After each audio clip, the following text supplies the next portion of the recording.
Abra sua Bíblia, por favor, no Evangelho de Mateus, no capítulo 6.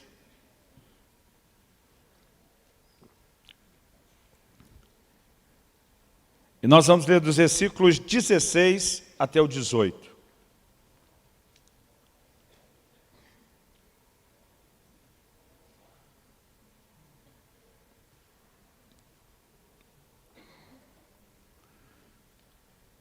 Palavras do Senhor Jesus, o texto diz assim: quando jejuardes, não vos mostreis contristados como os hipócritas, porque desfiguram o rosto com o fim de parecer aos homens que jejuam.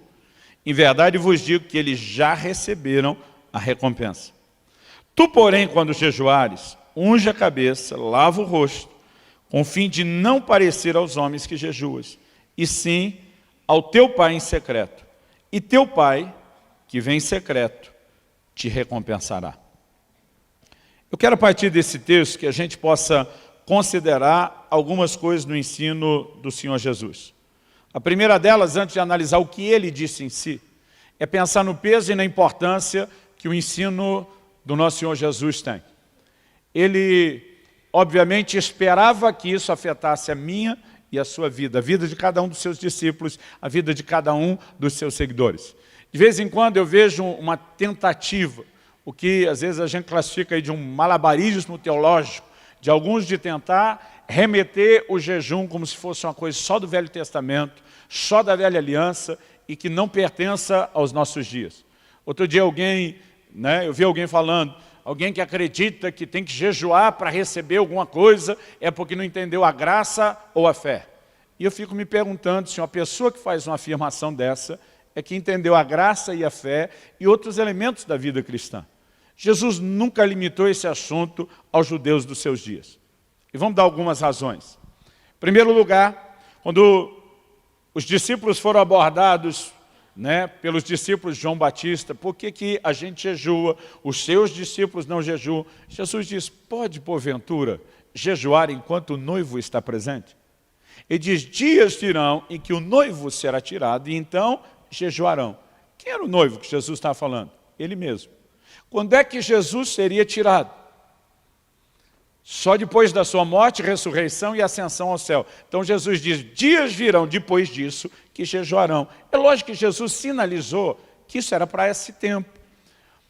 Ele, por exemplo, disse aos seus apóstolos, vocês vão, façam discípulos de todas as nações, ensine-os a guardar tudo quanto eu vos tenho ordenado. Isso, inclusive, envolve as ordenanças a respeito do jejum.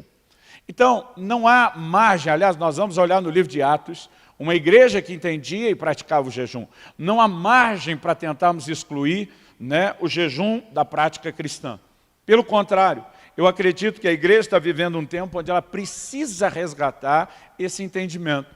E junto com o entendimento correto, resgatarmos a prática. Eu acredito que a igreja, às vezes, tem ido a muitos extremos. A palavra que Jesus usou, o verbo foi conjugado e traduzido aqui como jejuar, é a palavra grega nesteu. Ela significa, basicamente, abster-se de comida e bebida como preceito religioso. É lógico que um jejum, ele pode envolver algo mais do que comida.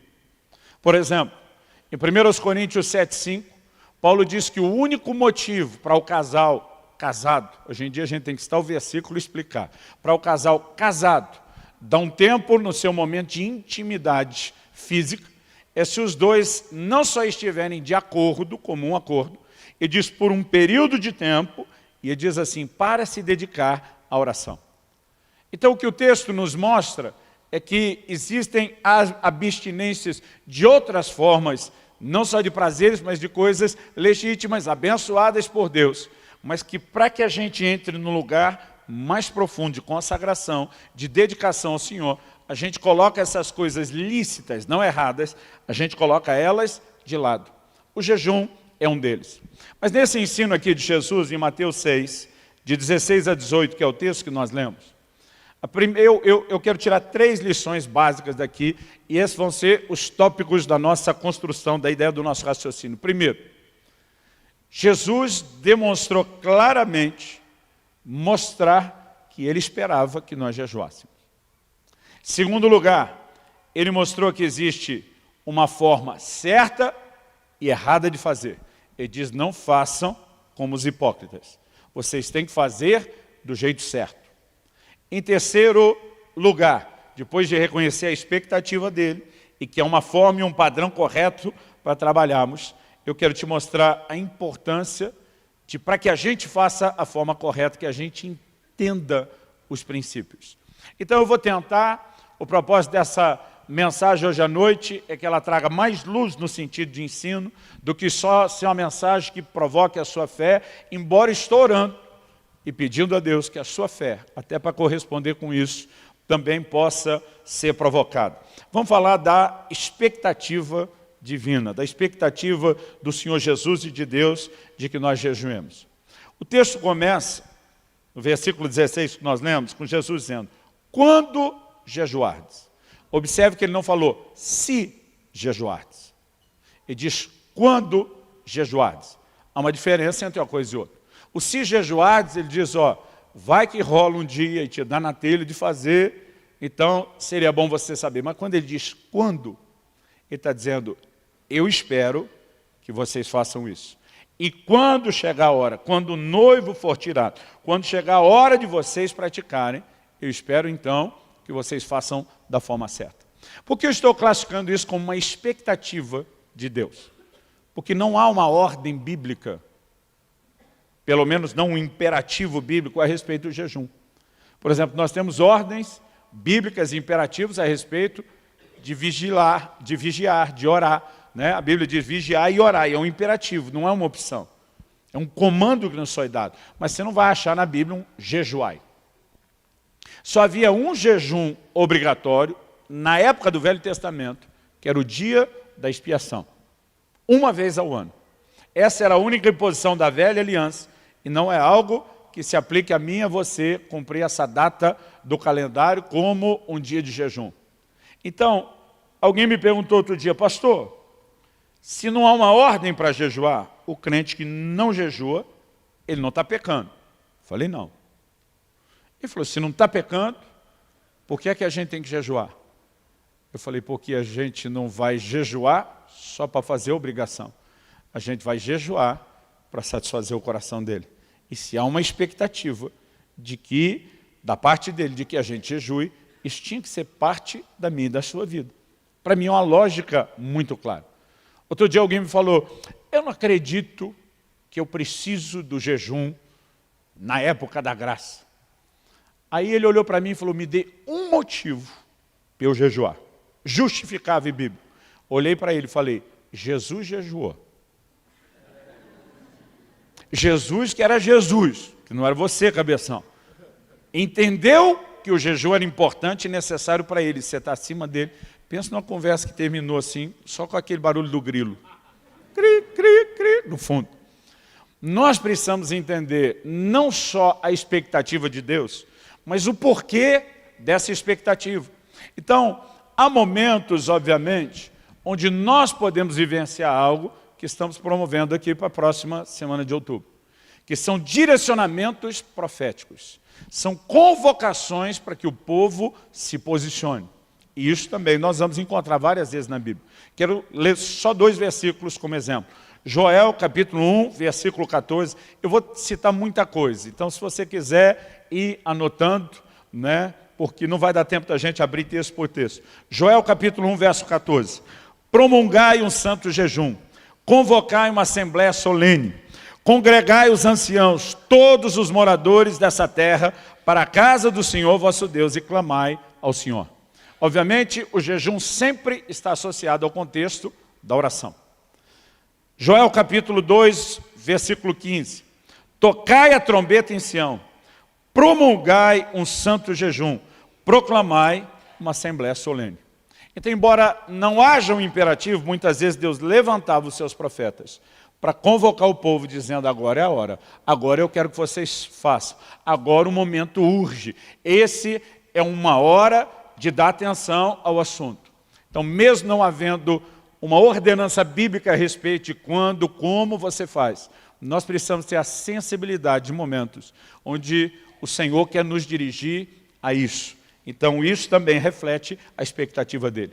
O próprio fato de Jesus tanto ter praticado o jejum, como eu falei, como ter ensinado acerca dele, fortalece isso.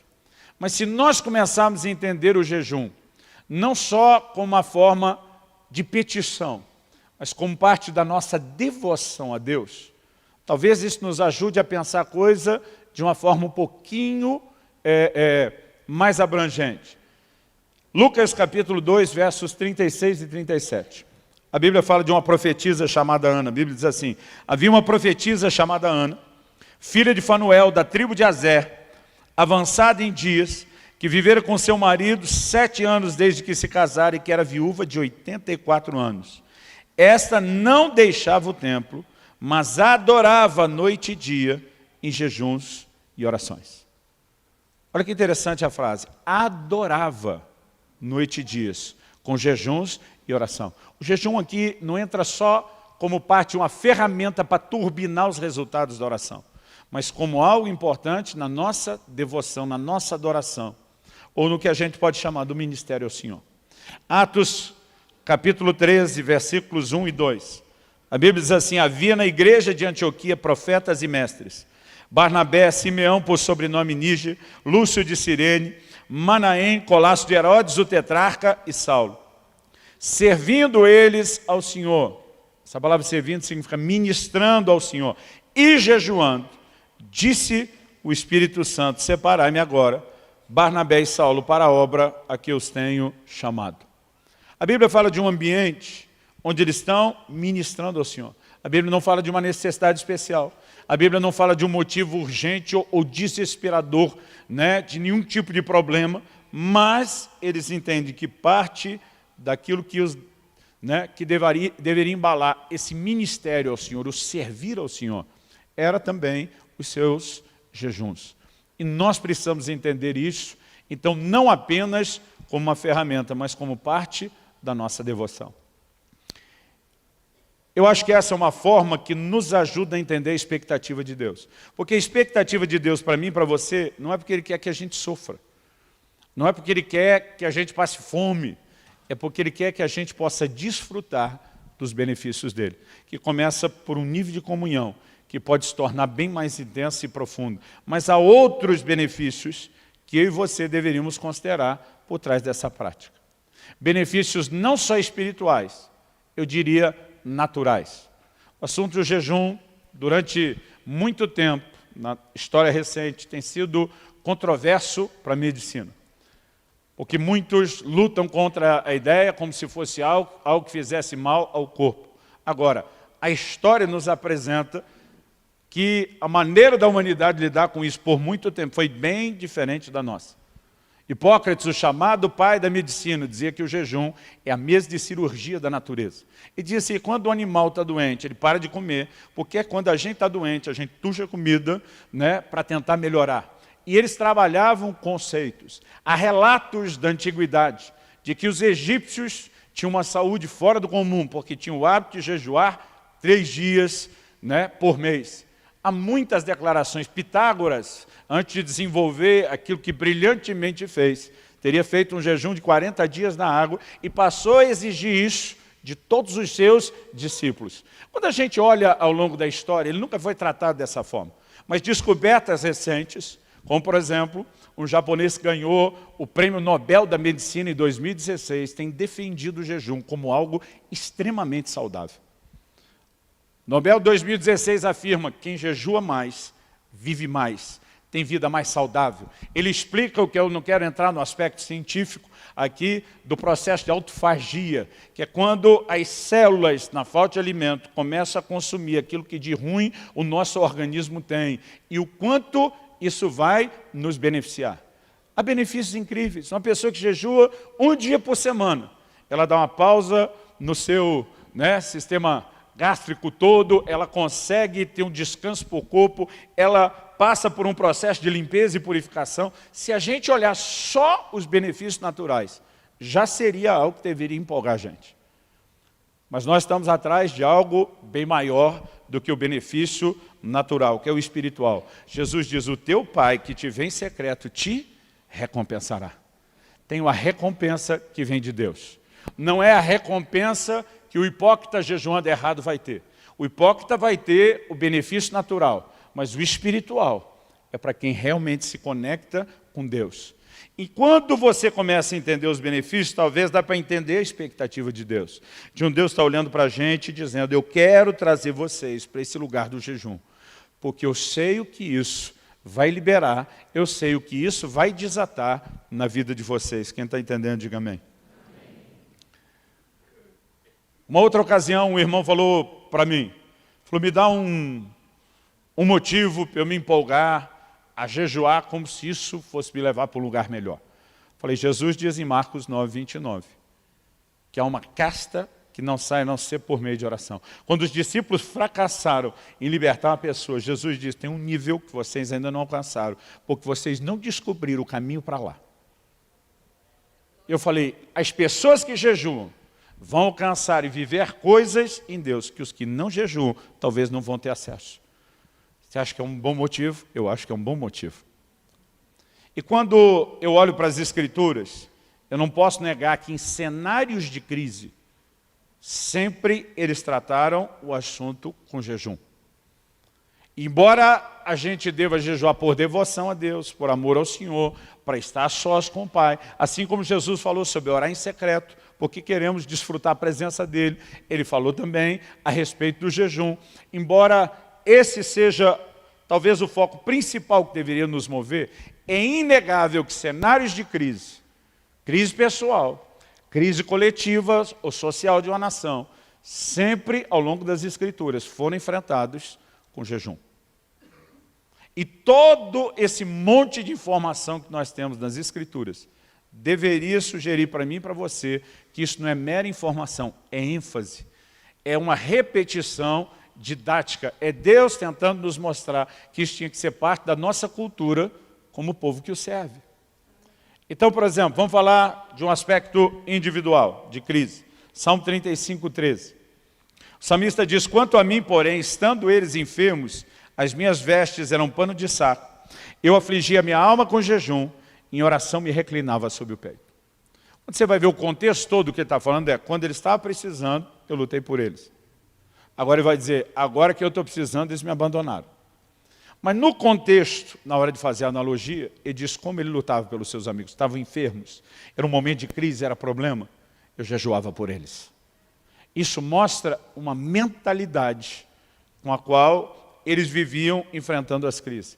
Agora, em cenários, né, que nós poderíamos dizer de uma crise coletiva para todo mundo, isso se manifestava ainda mais. Segundo o livro de Crônicas, capítulo 20, verso 13, diante de uma ameaça de guerra, a Bíblia diz assim, então Josafá teve medo e se pôs a buscar ao Senhor e apregoou jejum em todo Judá. A reação era mais ou menos, para tudo, nós vamos jejuar. Esse exemplo bíblico tem sido imitado ao longo da história. Você estudar a história da Inglaterra, por exemplo, a nação escapou de guerra civil e de duas situações onde teria sido terrivelmente afligido em outras guerras, porque foram proclamados e promulgados jejuns nacionais que tiveram uma intervenção do alto. Então a gente não olha isso só nos tempos remotos e antigos da Bíblia, é um fato. Esdras, capítulo 8, de 21 a 23. Eu espero que esse texto te inspire para o que nós vamos fazer aqui na primeira semana de outubro. Ele diz, então apregoei ali um jejum junto ao rio Ava, para nos humilharmos perante o nosso Deus, para lhe pedirmos jornada feliz para nós, para nossos filhos, para tudo que era nosso, porque tive vergonha de pedir ao rei exército e cavaleiros para nos defender do inimigo no caminho, porque já lhe havíamos dito, a boa mão do nosso Deus é sobre todos os que o buscam para o bem deles, mas a sua força e a sua ira contra todos os que o abandonam. Nós, pois, jejuamos e pedimos isso ao nosso Deus, e Ele nos atendeu. Nós precisamos aprender a lutar pelas nossas famílias. Né? Ele diz, nós fizemos isso por nós, pelos nossos filhos, pelas nossas casas. E observar e reconhecer que ao longo da Bíblia nós temos um padrão sendo formado, de pessoas que entendiam a prática do jejum e preenchiam a expectativa de Deus. Dito isso, segunda coisa que eu quero trabalhar, atitudes certas e erradas no jejum. Em Mateus 6, Jesus está dizendo, não façam como os hipócritas que querem ser vistos pelos homens. Jesus diz, eles já receberam a recompensa. O que Jesus está dizendo? O que você mais queria que as pessoas te vissem, pronto, te viram. O que você queria é ser aplaudido, ponto, você foi. Recebeu o que você queria, mas você não vai ter nada mais além disso. Aliás, no início do capítulo 6, no verso 1, Jesus diz, guardai-vos de exercer a vossa justiça diante dos homens, com o fim de seres vistos por eles. E diz, de outra sorte, não tereis galardão junto ao Pai Celeste. Ele está dizendo, se a gente fizer a coisa certa do jeito errado, ela não funciona. Ela não nos leva a um lugar de resultados. Então nós precisamos entender que, embora jejuar seja a coisa certa, seja a expectativa de Deus, a expectativa dele também envolve que a gente entenda como fazer a coisa certa do jeito certo. Mas nós, como igreja, temos tendência de ir a extremos. A gente olha alguns que erraram em algumas coisas e parece que a gente quer desassociar totalmente, até do que de certo, aquelas pessoas que erraram faziam. Por exemplo, em Lucas, no capítulo 18, no versículo 12, Jesus fala de um fariseu que sobe no templo, começa a bater no peito, se orgulhar, dizendo, eu jejuo 2 vezes por semana. Pergunta, era errado jejuar 2 vezes por semana? Jesus nunca falou isso. Errado era ficar se orgulhando disso, ou como diria no interior, se metidando. Errado era a atitude e não a prática. E para você ter uma ideia como a igreja teve o bom senso de separar as coisas, a Didaquê, que é uma das literaturas, tirando obviamente o texto bíblico e sagrado mais antigo da história da igreja, é considerado o mais antigo catecismo cristão escrito, registrado, orientava os cristãos a também jejuarem 2 vezes por semana, mas de preferência evitarem o dia em que os religiosos ou os hipócritas faziam isso, só para não ser associado com eles. Mas eles tinham a capacidade e o bom senso de dizer, a gente consegue segurar os mesmos 2 dias por semana, mas nós não vamos agir como eles agiam. O problema é que muitas vezes a gente acaba indo a extremo. Tem gente, até porque ao longo dos séculos, a igreja romana acabou transformando o jejum no mero ritual, numa imposição coletiva, em datas específicas, na ideia de penitência, que não tem nada a ver com o que nós vamos ensinar aqui. Parece que, de alguma forma, os cristãos reformados disseram, vamos deixar esse negócio tudo de lado. E tem gente jogando, junto com a água suja da banheira, o bebê. Jogando fora, o que não precisava. Deus nunca quis que a gente descartasse o jejum. Ele só quis que a gente fizesse de forma correta. Então vamos entender alguns princípios básicos. Qual é a razão primária do jejum? Todo dia um irmão falou para mim, pastor, eu vou dizer para o senhor, eu não gosto de jejuar não, porque eu passo fome. Eu olhei para ele e falei, sério? E eu falei, e a ideia não era essa mesmo? Qual o propósito do jejum quando você nega não só o alimento, o sustento, mas o prazer à sua carne? É a ideia de mortificação da carne, o que é pregado nas Escrituras. A Bíblia fala sobre negarmos a nós mesmos, a Bíblia fala sobre morrermos para nós mesmos, sobre estarmos crucificados com Cristo, a Bíblia fala sobre massacrarmos a nossa carne, e a ideia começa daí. Então, irmão, não tem como você pensar num massacre que te faça se sentir bem. Agora, é lógico, pessoas que têm uma dieta mais saudável ou que se preparam para um jejum vão sofrer menos. Porque boa parte do sofrimento do jejum é a desintoxicação que a gente passa de uma má alimentação que a gente tem, principalmente em épocas de comida industrializada. Pastor Francisco, desde que eu conheço ele, tem o mesmo peso, a mesma dieta, firme, rigorosa. Eu perguntei para ele, Francisco, quando você decide entrar para o jejum, anos atrás, você tem dor de cabeça? Ele falou, não. Eu falei, não acredito. Ele falou, porque não como que nem você.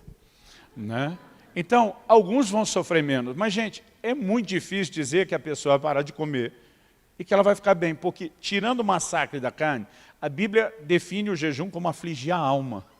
Todo dia o irmão falou, não, pastor, eu não gosto de jejuar que eu fico mal-humorado. Eu falei, sério, estou tentando achar um que fica feliz, rindo porque não comeu.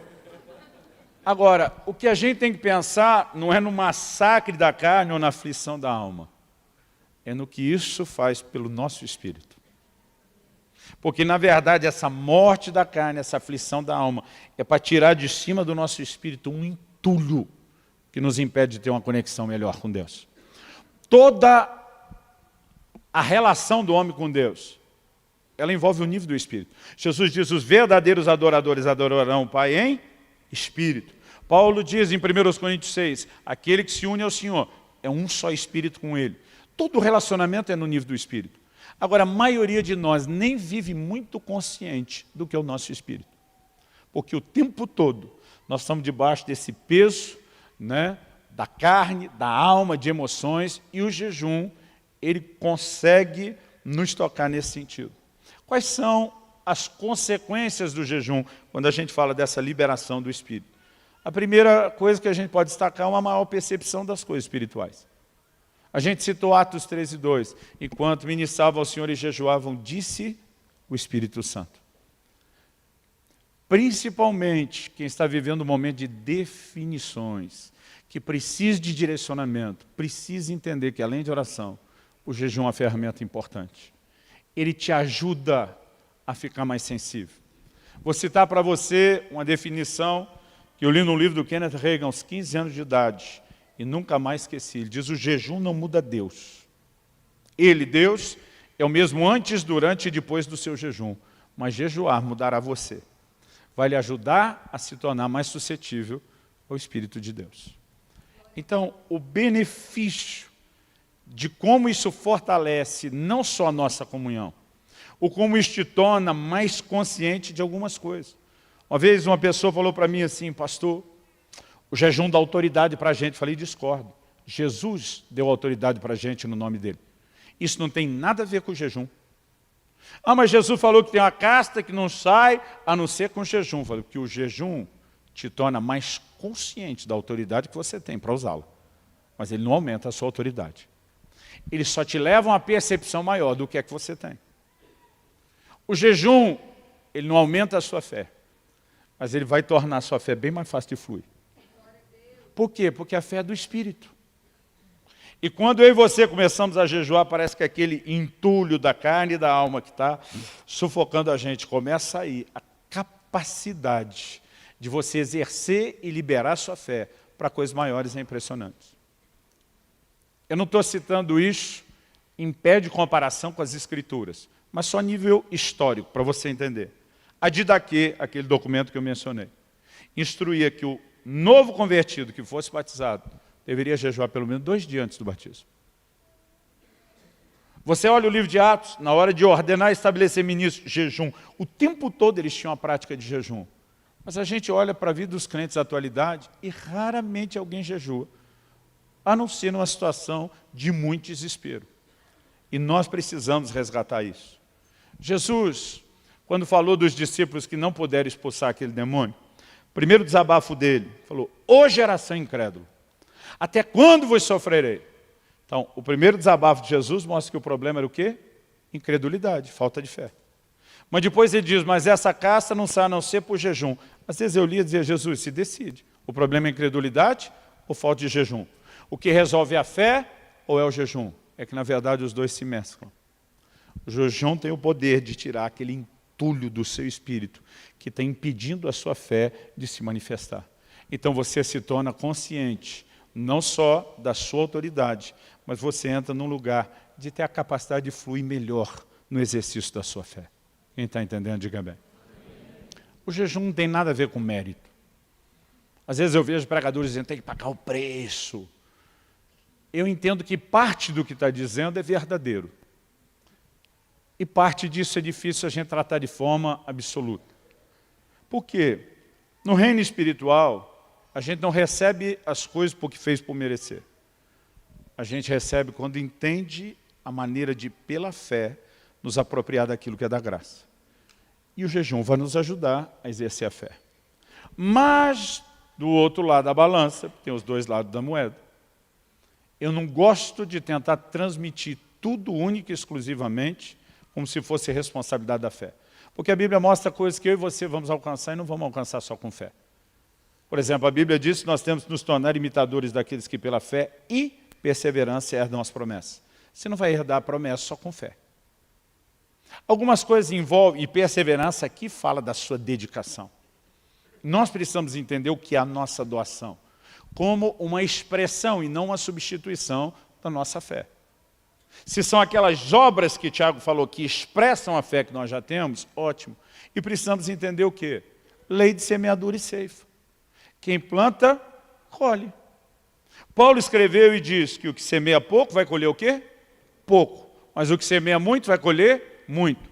Quem decide o tamanho da sua colheita? Não é Deus que forma sozinho, e nem só a sua fé. É a sua decisão do quanto plantar. E algumas coisas que são nossa responsabilidade que a gente não pode submeter.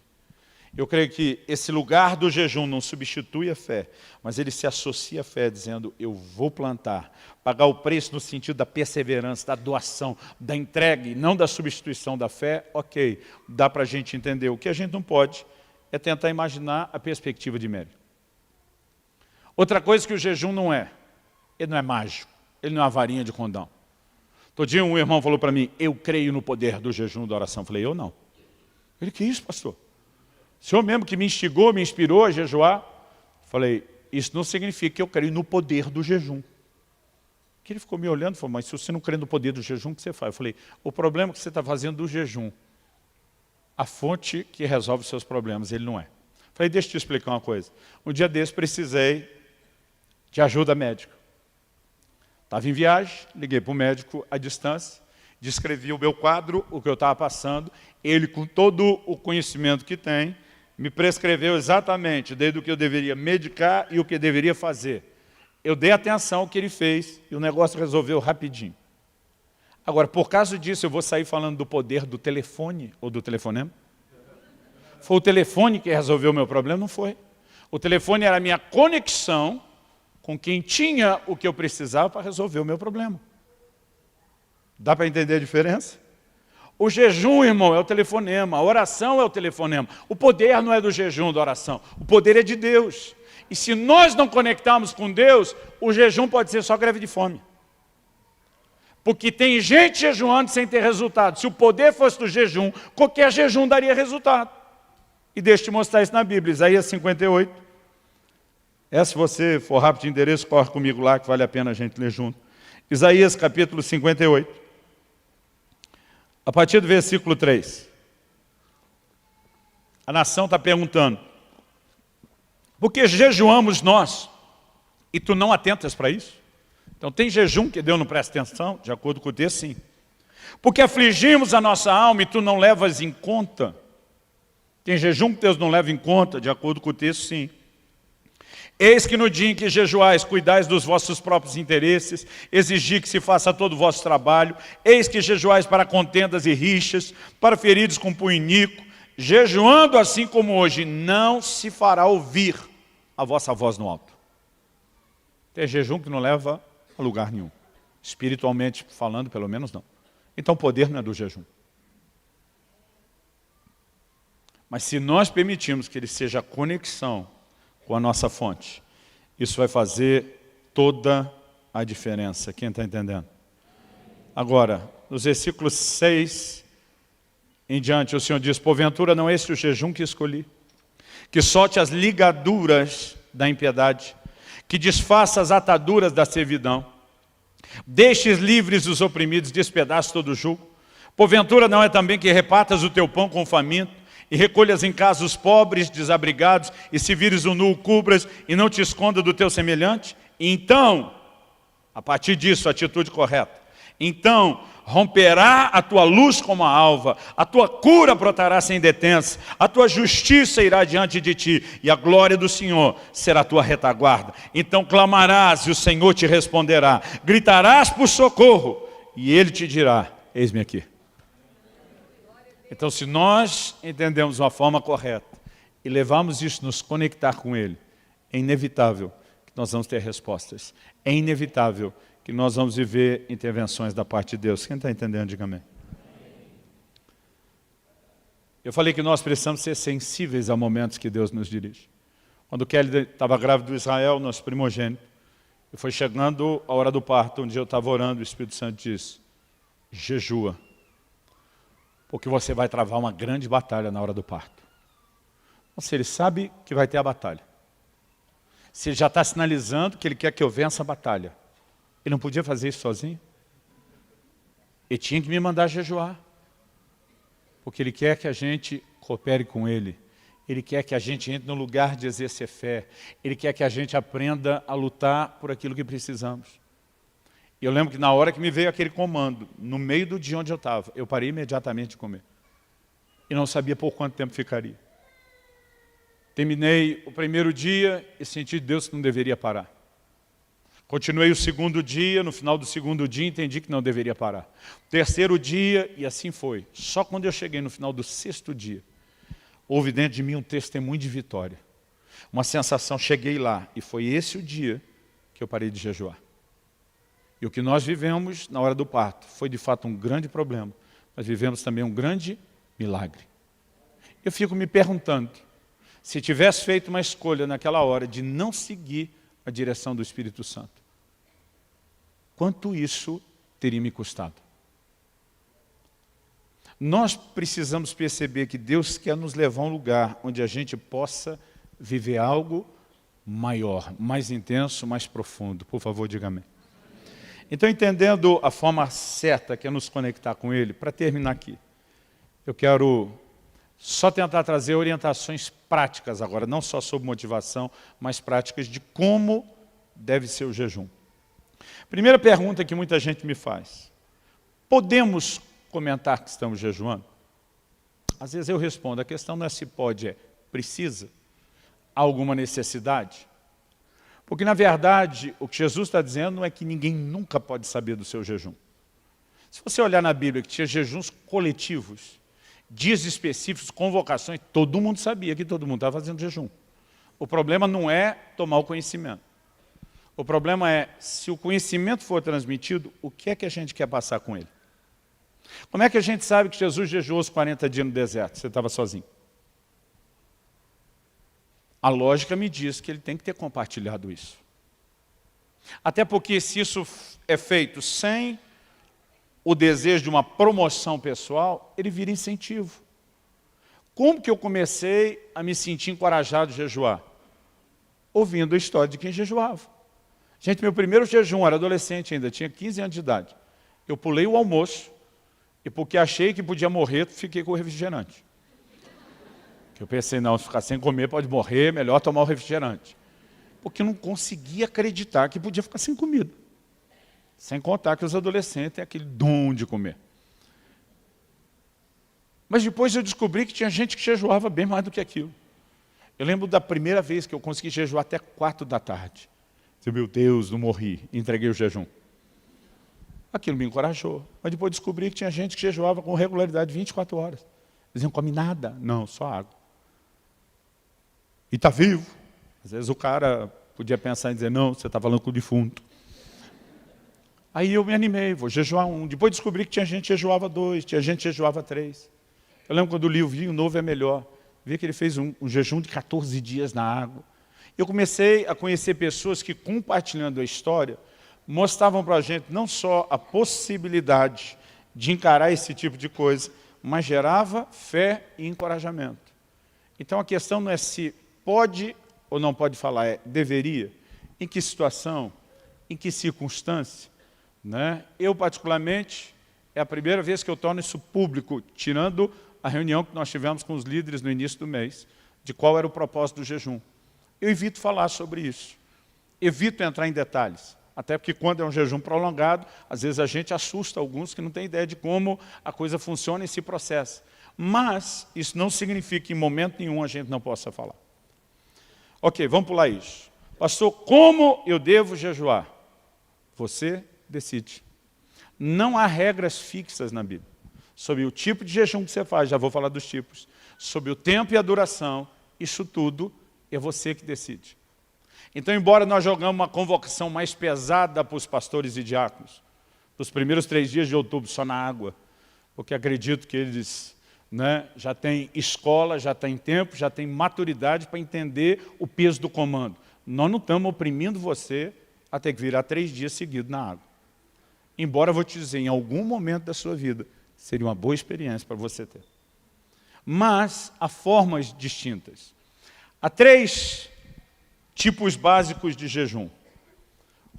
O comum, a gente normalmente classifica como jejum normal. O que é o jejum normal? Não se come, mas se bebe água. Água não é alimento, água é essencial para o funcionamento do seu corpo, água te ajuda durante o jejum a limpar, né, e a manter o seu corpo. Lucas capítulo 4, versículo 2, diz que Jesus jejuou no deserto durante 40 dias. A Bíblia diz nos quais não comeu e ao fim dos quais teve fome. A Bíblia, preste atenção, diz que ele não comeu e que ele teve fome. Não diz que ele não bebeu e nem que ele teve sede. Ok? Então Jesus fez o que nós entendemos ser o jejum normal. Abstenção de alimento, consumo de água. Essa é a única forma de jejum? Não. Você vai encontrar na Bíblia o que a gente classifica como jejum parcial. Daniel diz que jejuou por 3 semanas inteiras. Se você estiver anotando, vou dar até algumas referências, porque eu acho que alguns poderiam estudar isso. Daniel 10, versículos 2 e 3. Diz que ele jejuou por 3 semanas inteiras. Não é qualquer pessoa que suporta um jejum prolongado e não acha que isso deveria ser feito o tempo todo e toda hora, especialmente sem um comando de Deus. Mas algumas pessoas conseguem lidar com um jejum prolongado de 21 dias, como Daniel fez, num formato que a gente chama do parcial. Ele diz que ele não comeu carne, não bebeu vinho e não comeu manjar desejável. O que tem levado muita gente a chamar o jejum parcial de jejum de Daniel, né, como mera referência. Em Daniel, no capítulo 1, nós temos uma outra situação diferente desse jejum, onde ele fala para o capitão da guarda da Babilônia: teste a gente, nós não queremos comer as comidas do rei. Tinha muita coisa proibida para os judeus. Ele diz: testa a gente na água e nos legumes durante um prazo. Se no final você vê que nós estamos melhor de saúde do que eles, você deixa a gente continuar comendo isso. Então alguns associam uma coisa com a outra e dizem: bom, então normalmente quando tirava carne, manjar, desejava essas coisas, ficava só na água e legumes. É uma inferência. Não dá para bater o martelo e dizer só isso. Porque eu vejo alguns crentes que têm o dom de criar confusão. Esse quer até regular o jejum do outro. Está fazendo jejum Daniel, não, mas isso não pode. Irmão, você decide o que pode. Outro dia eu falei com um, né? Você está fazendo o jejum, tá? E está comendo essa batata frita. Falei: pastor, legumes. Eu falei: não entraria no manjar desejável isso? Falei: pastor, eu classificaria nas coisas essenciais da sobrevivência. Agora, irmão, a gente não pode ficar controlando o jejum do outro. Há sugestões. Se você fizesse um jejum de 21 dias nos legumes, além de ter força, ânimo, pique para continuar trabalhando, vai fazer um bem extraordinário para o seu corpo. Mas é você que decide. E nós temos na Bíblia o jejum total. O que é o jejum total? Absoluto. Nem comida, nem água. Os 2 maiores períodos que nós temos, um exemplo no Velho Testamento, no livro de Esther, e um no Novo Testamento, quando Paulo se converte. São 3 dias sem comer nem beber. Não é recomendável que se faça mais do que 3 dias, sem água. E pensa num negócio punk, pesado.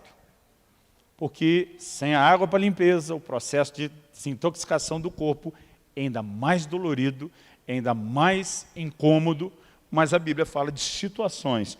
Um por causa de um impacto de uma experiência, outros numa situação de calamidade nacional, de iminência de tragédia para a nação, fizeram um jejum que eles consideravam ser o mais absoluto e intenso. Fora isso, a Bíblia só fala de 2 pessoas, Moisés e Elias. Moisés, a Bíblia diz, durante 40 dias não comeu nem bebeu, lá no alto do Sinai. Mas ele está num ambiente envolvido pela glória, completamente distinto do dia a dia. E a Bíblia diz que Elias caminhou 40 dias com a força de um alimento espiritual que o anjo lhe deu. E, embora não seja claro a respeito disso, alguns subentendem, andando 40 dias no deserto, né, pode ser que ele não tenha bebido, mas o padrão, né, é que ninguém passa dos 3 dias, e eu não recomendo isso para ninguém. Agora, falando em recomendar, se você tem alguma situação de saúde que merece atenção, está sendo medicado, não faça nada sem liberação médica. Eu passei alguns anos não autorizado pelos médicos a fazer jejuns prolongados. E estou vivendo uma fase onde os médicos, com todos os exames, estão dizendo que você está na melhor fase da sua vida, em termos de saúde e condição de poder jejuar. Então, se por exemplo, pastor, eu quero entrar nesses 3 dias na água, mas eu estou com determinado medicamento. Não seja irresponsável, ok? De repente você pode fazer algo parcial, preserva isso, converse, né? Consulte, pergunte o que você pode fazer, embora nada te impeça de fazer, por exemplo, um jejum parcial desse, com a dieta que é muito mais saudável do que esse monte de veneno que a gente costuma se entupir todo dia. Tem mais gente morrendo no mundo pelo excesso de comida do que pela falta dela, acredite nisso. Então, né, se você não for para ficar só na água, eu acredito que isso não deve mexer ou alterar tanto, mas se você tem uma situação específica, procure acompanhamento. Duração. A Bíblia fala de jejum de 1 dia, de 3 dias, de 7 dias, de 14 dias, de 21 dias, de 40 dias. Outro dia alguém me perguntou, pastor, tem que jejuar de 7 em 7? Ele falou, outro dia o senhor falou de um de 7, outro dia falou de um que fez um de 14, outro dia fez um de 21, tem que ser múltiplo. Tem uma coisa assim, da numerologia. Falei, não. Às vezes é mais fácil contar em semanas alguns propósitos maiores que a gente faz, né? Mas eu já comecei a jejuar várias vezes sem saber quando ia parar. E de repente parei no 4º dia, senti deu. Né? Já comecei a jejuar pensando que era um dia e aquilo foi continuando. Não tem uma quantidade, você decide. O que nós estamos fazendo dessa convocação dos 3 dias é algo parecido com o que aconteceu nos dias de Esther. Queremos uma intervenção de Deus, queremos uma mobilização. Você não pode fazer só na água, faça parcial. Pastor, não dá para mim fazer os 3 dias. Ok, não espera chegar outubro. Tenta dar pelo menos esses 3 dias antes. De repente você faz um jejum de 24 horas, encerra à noite, no outro dia faz de novo, encerra à noite. Agora, tudo depende do seu tipo de trabalho, né? Se você tem um trabalho braçal que exige de você energia, talvez seja melhor antecipar o jejum para o fim de semana, em vez de deixar para a segunda, terça e quarta. Mas a decisão é sua. Agora, nós precisamos entender que, de uma forma geral, eu não perguntaria por que praticar o jejum, por que jejuar. Eu faria a pergunta inversa, por que não praticar, depois de tudo que você ouviu? Por que deixá-lo de fora da prática da nossa vida? E quando a gente vai fazendo, nós vamos descobrindo aos poucos. Eu fui descobrindo alguns limites do meu corpo, eu fui descobrindo... E, gente, eu posso contar aqui... Outro dia, quando eu preguei a mensagem do Até que Nada Mais Importa, que eu falei daqueles 21 dias na água, alguém falou, pastor, eu queria ser que nem o senhor, eu começo a jejuar, não aguento, eu desisto. Eu falei, você acha que isso nunca aconteceu comigo? Eu falei, já dei de comer porque não aguentei, até comer porque esqueci. Eu lembro de um dia assim, a decepção, eu estava no meio da tarde, comi uma banana, quando eu estava terminando de comer a banana, lembrei que estava de jejum. Falei, já era. Né? Eu lembro de uma ocasião que eu reuni um grupo de pastores e líderes, morava em Guarapuava na época, e nós decidimos nos trancar 3 dias na chácara. Os primeiros 2 dias a gente segurou bem. E o duro que a gente tinha uma mania besta, homem quando junta tem uma mania de ficar provocando um ao outro. Então no segundo dia, aquele pior dia da desintoxicação, que está todo mundo mal-humorado, doido para fugir, comer, a gente já está trancado, longe para não acontecer isso. Aí começou uma brincadeira, não dizia, imagina agora uma lasanha bolonhesa. Daqui a pouco vinha outra, imagina um frango assado. Imagina uma pizza, né, de 4 queijos. A turma chegava a ter visão. Aquela brincadeira foi indo ao longo do dia. Teve uma hora que um falou assim, na época isso, acho que nem existe mais lá em Guarapuava, mas era famoso lá. Pensa num x-salado do Lagoa Lanches. Ninguém fez foi um silêncio. Na hora que eu vi o silêncio, falei, entrou em todo mundo aí. Aí daqui a pouco um levantou e falou, olha, se alguém quiser buscar, está aqui a chave da minha caminhonete, o lugar era afastado, está aqui o dinheiro, a gente devia estar uns 15 pelo menos. Eu banco para todo mundo. Eu levantei e dei um sermão em todo mundo. Falei, nós viemos para cá para estar afastado, para não ter esse tipo de coisa, para buscar Deus, para jejuar, sem não ter compromisso com Deus. Depois que todo mundo estava murcho com a bronca, eu virei para o irmão e falei, é sério o negócio da caminhonete do dinheiro? Ele falou, é. Falei, daqui que eu busco. Eu mesmo peguei x-salada para todo mundo. Aí alguém olhou para mim e falou, que fracasso. Falei, irmão, tu já fez 2 dias pelo menos? Não. Falei, então cala a sua boca. Falei, nós não aguentamos terceiro, mas pelo menos vamos 2. Sabe, querido, aos poucos nós vamos nos exercitando e vamos aprendendo. Agora, hoje o que eu tenho entendido, se fizer um compromisso e um voto com Deus, tem que cumprir. Ok? A Bíblia fala do que jura, um dano seu não muda. A Bíblia fala, se votou, tem que cumprir. Então, há momentos onde eu prefiro entrar sem um voto. Nesse tempo agora eu entrei e falei para Deus, para minha esposa, para o médico e para o presbitério. Falei, minha intenção é fechar o tempo todo na água. Se não der, eu transiciono para o líquido. Então, eu tinha um plano B, né? Porque não sabia, nunca tinha feito mais do que 21 dias na água. Eu quero te encorajar. Vamos ficar em pé para parecer que está acabando?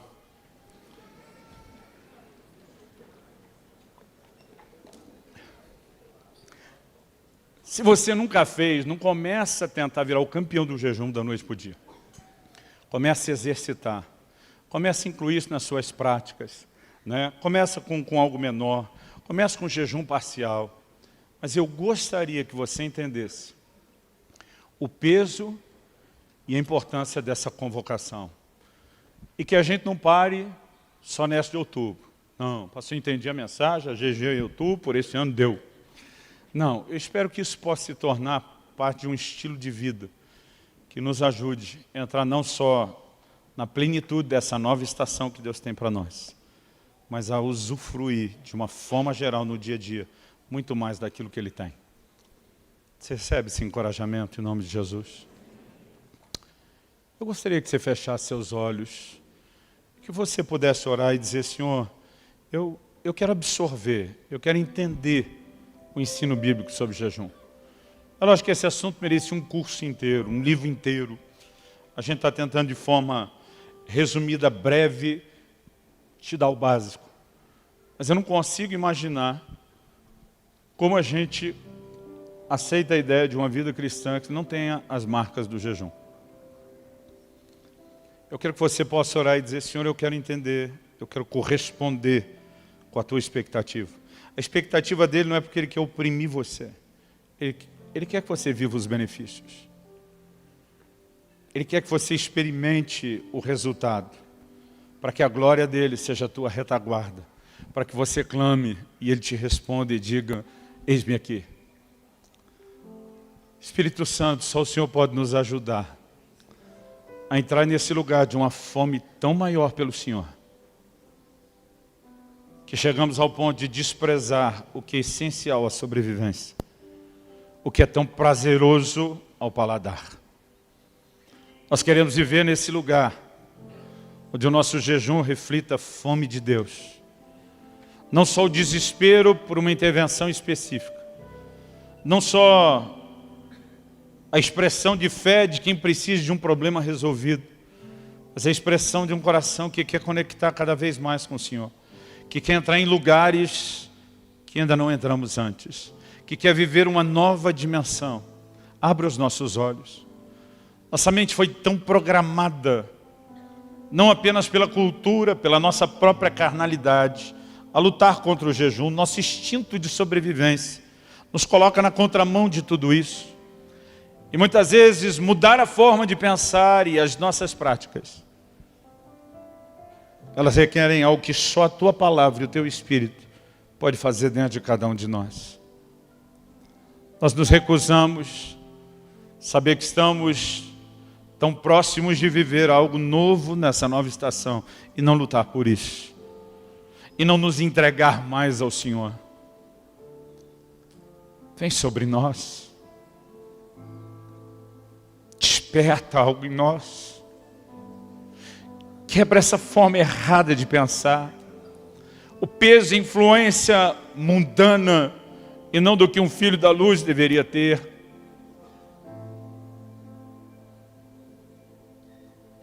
E ajuda-nos a entender por trás disso não o peso de um Deus que quer nos oprimir, mas o convite insistente e amoroso de alguém que quer nos romper, que quer ver a gente experimentando mais daquilo que o Senhor tem. E nós clamamos por isso, Nós clamamos por isso em nome de Jesus. Nós clamamos por mais do Senhor na vida de cada um dos nossos irmãos e irmãs aqui. Por mais do Senhor nas nossas casas e nas nossas famílias. Por mais do Senhor para vivermos plenamente o Teu propósito.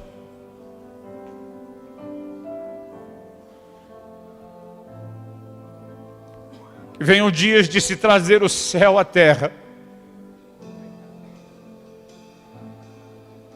Nós clamamos em nome de Jesus.